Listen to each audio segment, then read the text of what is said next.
વડોદરાની શાળામાં કાળજુ કંપાવી દે તેવી ઘટના બની છે। અભ્યાસ કરી રહેલા બાળકો પર દીવાલનો કાટમાળ પડ્યો અને ત્યારબાદ શું થયું આવો જોઈએ। આ દ્રશ્યો છે વડોદરાની નારાયણ વિદ્યાલયના। અહીં રિસેસ સમયે બાલ્કનીનો ભાગ ધરાશાયી થયો હતો।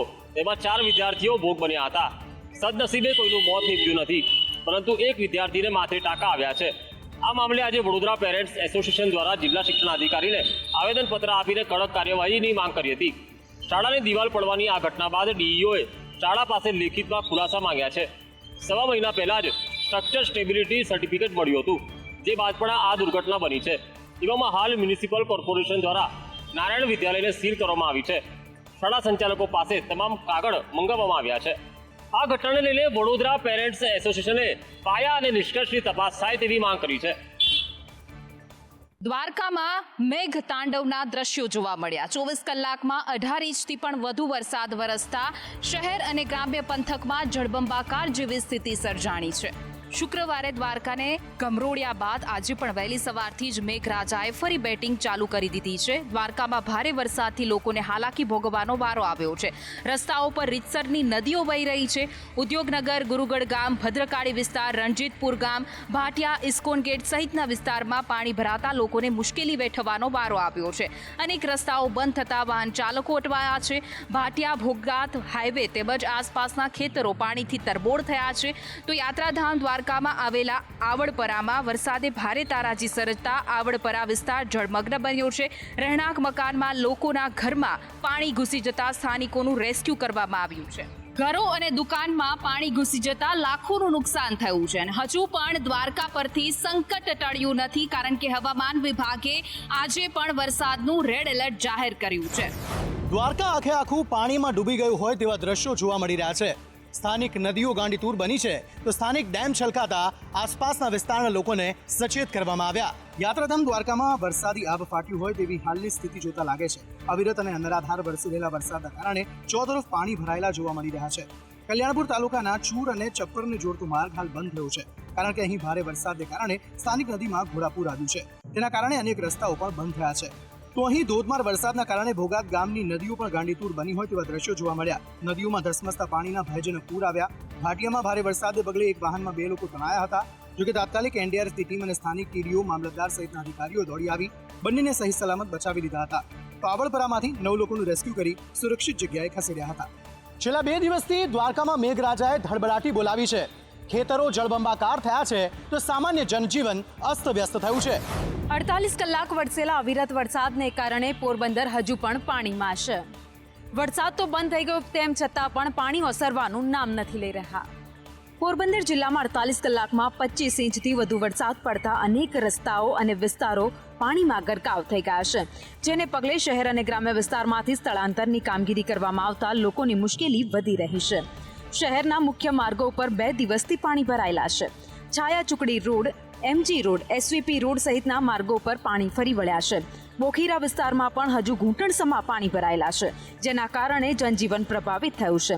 લોકોને જીવન જરૂરિયાત વસ્તુઓ પણ નથી મળી રહી। મુરલીધર સોસાયટીમાં પણ કેડસમાં પાણી ભરાયેલા છે। દુકાનોમાં પાણી ફરી વળતા વસ્તુઓને ભારે નુકસાન થયું છે।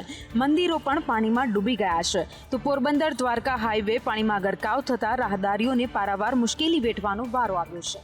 તો અવિરત વરસી રહેલા વરસાદને કારણે બરડાસાગર ડેમમાંથી પાણી છોડવું પડે તેવી સ્થિતિનું નિર્માણ થયું છે, જેના કારણે તમામ રસ્તાઓ પર પાણી ફરી વળ્યા છે। જ્યાં જુઓ ત્યાં પાણી જ પાણી દેખાઈ રહ્યું છે। પોરબંદર ઉપર મેઘરાજાની મહેરબાની અને ઉપરવાસમાં આવતું પાણી બંને જાણે પોરબંદરના ગ્રામ્ય વિસ્તારોને પાનમાં લીધા હોય એવું લાગી રહ્યું છે। પોરબંદરના હાલ અનેક ગામડાઓ પાણી થઈ ગયા છે। ભારે વરસાદના કારણે અનેક વિસ્તારો હાલ સંપર્ક વિહોણા બન્યા છે। ફટાણા ગામની વાત કરીએ તો અહીં ખેતરોમાં પાણી ભરાતા ખેડૂતોની ચિંતા વધી છે। તેઓનું કહેવું છે કે વહેલું પાણી ઉતરશે તો પાક બચી શકશે, નહીં તો નુકસાની વેઠવી પડશે। તો અહીં છત્રવા ગામની સ્થિતિ પણ દયનીય બની છે। 2 દિવસથી ચોતરફ પાણી ભરાતા ગામના તમામ રસ્તા બંધ થયા છે અને ગામ સંપર્ક વિહોણું બન્યું છે। કડચ ગામે પાણી ભરાતા મૃતદેહ સામે કાંઠે લઈ જવા બોટની મદદની જરૂર પડી હતી। બોટમાં મૃતદેહને સામે કાંઠે લઈ જવાયો હતો તો માધવપુરામાં પણ જનજીવન અસ્તવ્યસ્ત થઈ ગયું છે। લોકોની દુકાનોમાં વરસાદી પાણી ઘૂસ્યા છે। આપને જણાવી દઈએ કે પોરબંદર જિલ્લામાં 554થી વધુ લોકોનું સ્થળાંતર કરવામાં આવ્યું છે અને તેમના માટે સ્લેટર હોમમાં ભોજનની પણ વ્યવસ્થા કરવામાં આવી છે.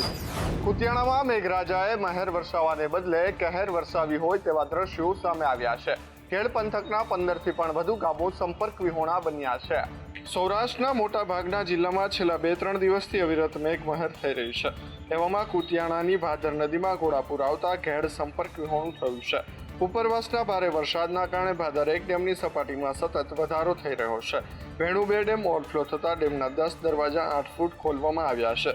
ત્યારે ઘેડના ગામો થેપડા, માંડવા, કટવાણા, ચીખલોદર, મોડોદર, કવલકા, પશવારી, શેગ્રસ, ભોગરસ, છત્રાવા, જમરા, કાસાબડ સહિતના ગામો બેટમાં ફેરવાઈ ગયા છે. જેના ડ્રોન દ્રશ્યોમાં તમે જોઈ શકો છો કે જ્યાં તમારી નજર પડશે ત્યાં બસ પાણી જ પાણી જોવા મળશે. નદી નાળા, ખેતરોમાં જળબંબાકાર જેવી પરિસ્થિતિ સર્જાય છે. આપને જણાવી દઈએ કે કુતિયાણામાં છેલ્લા 5 દિવસથી વરસાદ વરસી રહ્યો છે. છેલ્લા 2 દિવસથી ભારે વરસાદ વરસતા અનેક જગ્યાએ વરસાદી પાણી ભરાયા હતા.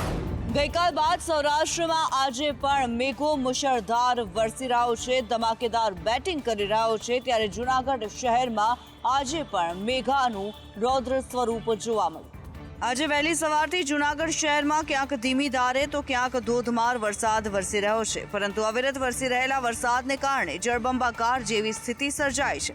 ગિરનાર ઉપર પણ ધોધમાર વરસાદ વરસતા સોનરખ નદીમાં ઘોડાપૂર આવ્યું છે. કાળવા નદી પણ ગાંડીતૂર થઈ છે અને તેથી શાહપુર, વડાલ સહિતના ગામોને એલર્ટ કરાયા છે. તો ધીરે ધીરે પાણીની આવક પણ અવિરત વધી રહી છે અને તેની સાથે સાથે લોકોના જીવ પડીકે બંધાયા છે. નરસિંહ મહેતા તળાવ પણ ઓવરફ્લો થયું છે, તેને કારણે અંડરબ્રિજમાં પાણી ભરાયા છે. દામોદર કુંડમાં પણ ઘોડાપૂર આવ્યું છે. સોનરખ અને કાળવા નદીમાં પણ ઘોડાપૂર. તળાવ દરવાજા, MG રોડ પર પણ વરસાદી પાણી ભરાયા છે. રોડ પર પાણી ભરાતા વાહન ચાલકોને હાલાકી ભોગવવાનો વારો આવ્યો છે. સાતેશ્વર રોડ પાણીમાં ગરકાવ થયો છે. શ્રીરામનગર સોસાયટી પાણી થઈ ગઈ છે. એટલું જ નહીં, લોકોના ઘરમાં ગટરના પાણી ભરાયા છે. હાલ કાળવા નદીની પાણીની આવકમાં પણ સતત વધારો થઈ રહ્યો છે. રસ્તાઓ પર પણ પૂરની સ્થિતિ જોવા મળી રહી છે. ત્યારે લોકો વરુણદેવને ધીમે વરસવા આજીજી કરી રહ્યા છે.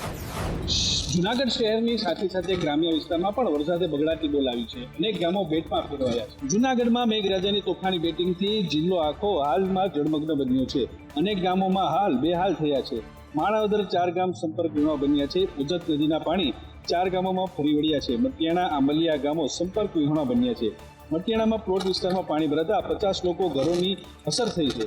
સતત 3 દિવસથી પાણીમાં રહેવા લોકો મજબૂર બન્યા છે. અહીં ઓજત નદીનું પાણી ફરી વળ્યું છે. તો બાલાગામ, પાદરડી ગામનો પણ સંપર્ક તૂટ્યો છે. આંબલિયા, પાદરડી ગામમાં પણ વરસાદી પાણી ઘૂસ્યા છે. લોકોના ઘરોમાં પાણી ઘૂસી જતા લોકોની મુશ્કેલી વધી છે. 3 દિવસથી બંને ગામો સંપર્ક વિહોણા બન્યા છે. આ તરફ શાહપુર ગામમાં પણ વરસાદથી પાણી રસ્તા પર ફરી વળતા રસ્તો બંધ થઈ ગયો છે. વંથલી તાલુકાનું શાહપુર ગામમાં કાળવા નદીના પૂર આવતા ગ્રામજનો સંપર્ક વિહોણા બન્યા છે. એવામાં જીવના જોખમે લોકો રસ્તો પસાર કરતા મજબૂર બન્યા છે. આપને જણાવી દઈએ કે આમ તો 3 દિવસથી મેઘરાજે જૂનાગઢના ઉતાર લઈને પણ મેઘાનું વધુને વધુ હેત પ્રગટ થતા લોકોના જીવ પણ તાળવે ચોંટ્યા છે. જૂનાગઢ જિલ્લામાં સાર્વત્રિક વરસાદ વરસ્યો છે. જળાશયો છલકાતા ગામડાઓ જળબંબાકાર થયા છે તો નદીઓ ગાંડીતૂર બની છે. જિલ્લાભરમાં મેઘમહેરથી નદી નાળા પાણીનો ધસમસતો પ્રવાહ આવ્યો છે. જિલ્લાના અનેક ગામડાઓમાં પાણી ફરી વળતા સંપર્ક વિહોણા બન્યા હતા. ત્યારે સરેડી નદીમાં પણ ઘોડાપૂરની સ્થિતિ સર્જાઈ છે. નદીના પાણી ઝીંઝુડા ગામમાં ફરી વળ્યા હતા તો નદીનો પ્રવાહ વધુ હોવાને કારણે ગામમાં આવેલા શિવ મંદિરની દિવાલ પણ ધરાશાયી થઈ હતી. વળી મેંદરડામાં મધુવંતી નદી ગાડીતૂર બની છે. ભારે વરસાદના પગલે નદીમાં ઘોડાપૂર આવતા નીચાણવાળા ગામોને એલર્ટ કરવામાં આવ્યા છે. હાલ નદીના પટમાં અવરજવર ન કરવા માટેની પણ સૂચનો આપી દેવામાં આવ્યા છે. કેશોદના માણેકવાડા ગામે માલબાપા મંદિરમાં સાબલી નદીના પાણી ઘૂસ્યા હતા તો બીજી તરફ ચારે બાજુ નદીના પાણી જોવા મળ્યા છે. જામનગરના લાલપુર સહિતના વિસ્તારમાં ગઈકાલે ખૂબ સારો વરસાદ પડી ગયો હતો. ત્યારે આજે મેઘરાજાની રી એન્ટ્રી થતાં જામનગર જળમગ્ન બન્યું છે. જામનગરમાં જાણે મેઘરાજાએ વિસામો લીધો છે અને એક સ્થળે અવિરત વરસી રહ્યા હોય એવું લાગે છે અને તેના જ કારણે જિલ્લાના નદી નાળામાં પૂર આવ્યા છે. જામનગર શહેરને પાણી પૂરું પાડતા રણજીતસાગર ડેમમાં પણ વ્યાપક પ્રમાણમાં પાણીની આવક થઈ છે.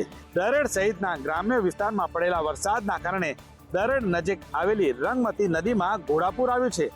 જેના કારણે દરેડ વિસ્તારમાં આવેલું ખોડિયાર મંદિર પાણીમાં ડૂબી ગયું છે. ગઈકાલે માતાજીના ચરણ પખાડ્યા હતા, ત્યારબાદ પાણીનો પ્રવાહ વધી જતા લગભગ અડધું મંદિર પાણીમાં ગરકાવ થઈ ગયું છે. તો જામજોધપુરમાં પણ વેણુ નદીમાં ઘોડાપુર આવતા સિત્સર ઉમિયાધામ પાણીમાં ગરકાવ થયું છે. જામનગર જિલ્લામાં મેઘરાજાનો મુકામો જોવા મળી રહ્યો છે, જેના કારણે તળાવો છલકાયા છે, નદીઓના પાણી ઉછાળા મારે છે અને ડેમના પાણીના ઉફાણે આવ્યા છે.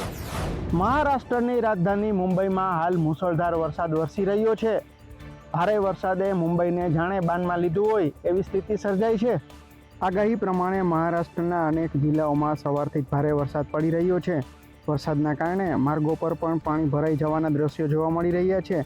દરમિયાન નાગપુરમાં સવારથી જ ભારે વરસાદ પડી રહ્યો છે. મુંબઈમાં ભારે વરસાદથી જનજીવન ખોરવાયું છે. ઠેર ઠેર વરસાદી પાણી ફરી વળ્યા છે. અંધેરી, બોરીવલી, કાંદિવલીમાં પાણી ભરાતા લોકોને ભારે હાલાકી ભોગવવાનો વારો આવ્યો છે. અંધેરી સબવે પાસે 4 ફૂટ સુધી વરસાદી પાણી ભરાયા તો ભિવંડીના અનેક વિસ્તારોમાં પણ સર્વત્ર પાણીનું રાજ જોવા મળ્યું. તીનબત્તી વિસ્તારમાં ઘૂંટણસમાં પાણી ભરાતા લોકોને ભારે હાલાકી ભોગવવાનો વારો આવ્યો છે. વર્લી સી લિંક પાસે પાણીનો ભારે પ્રવાહ જોવા મળ્યો. બીજી તરફ વેસ્ટર્ન એક્સપ્રેસ વે પર પણ પાણી ભરાઈ ગયા હતા અને વિલેપાર્લેના નીચાણવાળા વિસ્તારોમાં પણ પાણી ગરકાવ થઈ ગયા હતા. રસ્તાઓ પર પાણી ભરાવાના કારણે સામાન્ય લોકોને મુશ્કેલીનો સામનો કરવાનો વારો આવ્યો હતો. મહારાષ્ટ્ર અને મુંબઈમાં હવામાન વિભાગે 2 દિવસ માટે વરસાદનું એલર્ટ જાહેર કર્યું છે. સાથે નાગપુરના જિલ્લા મેજિસ્ટ્રેટે આજે શાળાઓમાં રજા જાહેર કરી હતી.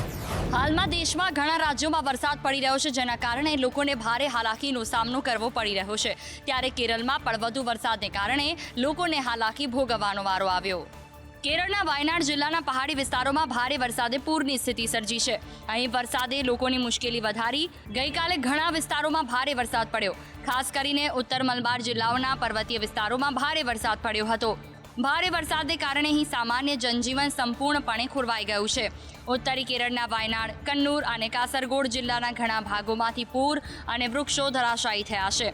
મિલકતને નુકસાન પણ થયું છે તો નાની નાની ભૂસ્ખલનની ઘટનાઓ પણ નોંધાઈ હતી. અહીં આઈએમડીએ 1 દિવસ માટે રેડ એલર્ટ જારી કર્યું છે. તો વરસાદને કારણે 700થી વધુ લોકોને 22 કેમ્પમાં સ્થળાંતરિત કરવામાં આવ્યા. ખાસ કરી ઉત્તરી જિલ્લાના પહાડી વિસ્તારોમાં લોકોની હાલત ખરાબ છે. ઉત્તર કેરળના ઘણા જિલ્લાઓમાં પૂર, વૃક્ષો પડવા, નાની ભૂસ્ખલનની ઘટનાઓ પણ ઘટી છે. આઈએમડીએ વાયનાડ અને કન્નૂરમાં રેડ એલર્ટ જારી કર્યું છે. તેની સાથે અન્ય 8 જિલ્લાઓમાં ઓરેન્જ એલર્ટ જારી કરવામાં આવ્યું છે ને બાકીના 6 જિલ્લાઓમાં યલો એલર્ટ જારી કર્યું છે. ચીનમાં ભારે વરસાદથી તબાહી મચી ગઈ છે. અહીંયા ભારે વરસાદના કારણે એક મોટી દુર્ઘટના સર્જાઈ છે, જેમાં 11 લોકોના મોત નીપજ્યા છે. ચીનના સાંગસી પ્રાંતમાં એક મોટી દુર્ઘટના સર્જાઈ છે. અહીં નેશનલ હાઈવે ઉપર બનેલો બ્રિજ આંશિક રૂપે તૂટી પડતા ઓછામાં ઓછા 11 લોકોના મોત નીપજ્યા છે. જોકે હજુ પણ 30થી વધુ લોકોની કોઈ બાળ ન મળતા મૃત્યુ આંક વધે તેવી શક્યતાઓ સેવાઈ રહી છે. અહીં ઘટના સ્થળે હાજર લોકોનું કહેવું છે કે અહીં વાહનોની અવરજવર ચાલુ હતી. તે સમયે જ આ બ્રિજનો હિસ્સો ધરાશાયી થઈ ગયો હતો, જેના કારણે અનેક વાહનો સીધા જ નદીમાં ખાબક્યા હતા, જેના લીધે મોટી સંખ્યામાં જાનહાનિ થઈ હતી. દુર્ઘટનામાં ઘાયલ લોકોને સારવાર અર્થે હોસ્પિટલ ખસેડવામાં આવ્યા છે. ચીનની રાષ્ટ્રીય વ્યાપક અગ્નિશામક અને બચાવ ટીમે બચાવ કામગીરી માટે 736 લોકો, 76 વાહનો અને 18 બોટ તેમજ 32 ડ્રોન મોકલ્યા છે. ચીનના રાષ્ટ્રપતિ શી જિનપિંગે પુલ તૂટી પડ્યા પછી લોકોના જીવન અને સંપત્તિને બચાવવા માટે રાહત કાર્ય પૂરજોશમાં ચલાવવા માટેનું સૂચન કર્યું છે. વિરોધના 4 દિવસ બાદ ગુરુ પૂર્ણિમાએ શિક્ષકોને મોટી ભેટ મળી છે. આખરે એચટાટ મુખ્ય શિક્ષકોના નિયમો જાહેર કરાયા. રાજ્યભરમાં એચટાટ મુખ્ય શિક્ષક તરીકે ફરજ બજાવતા શિક્ષકો 16 જુલાઈએ પોતાની પડતર માગણીઓને લઈ ગાંધીનગર પહોંચ્યા હતા. પોતાની વર્ષો જૂની પડતર માગણીઓનો ઉકેલ લાવવાની માંગ સાથે સત્યાગ્રહ છાવણીમાં ઉપવાસ આંદોલન શરૂ કર્યું હતું. આ વિરોધ પ્રદર્શનના 4 દિવસમાં જ રાજ્ય સરકારે નમતું મૂકી એચટાટ મુખ્ય શિક્ષકોની બદલીના નિયમો જાહેર કર્યા છે. શિક્ષણ મંત્રી કુબેર ડિંડોરે ટ્વીટ કરીને આ અંગે માહિતી આપી છે. બાલવાટિકાથી ધોરણ 5માં 150 કે તેથી વધુ વિદ્યાર્થીઓની સંખ્યા હોય ત્યારે એક મુખ્ય શિક્ષક મળવાપાત્ર થાય છે. ધોરણ 6 થી 8માં 100 કે તેથી વધુ વિદ્યાર્થીઓની સંખ્યા હોય ત્યારે એક મુખ્ય શિક્ષક મળવાપાત્ર થાય છે. બાલવાટિકાથી ધોરણ 8માં 150 કે તેથી વધુ વિદ્યાર્થીઓની સંખ્યા હોય ત્યારે એક મુખ્ય શિક્ષક મળવાપાત્ર થાય. આ ઉપરાંત જિલ્લામાં મુખ્ય શિક્ષકની બદલી હોય ત્યારે તે શિક્ષકને જે તે શાળામાં 3 વર્ષ પૂર્ણ થયેલા હોવા જોઈએ.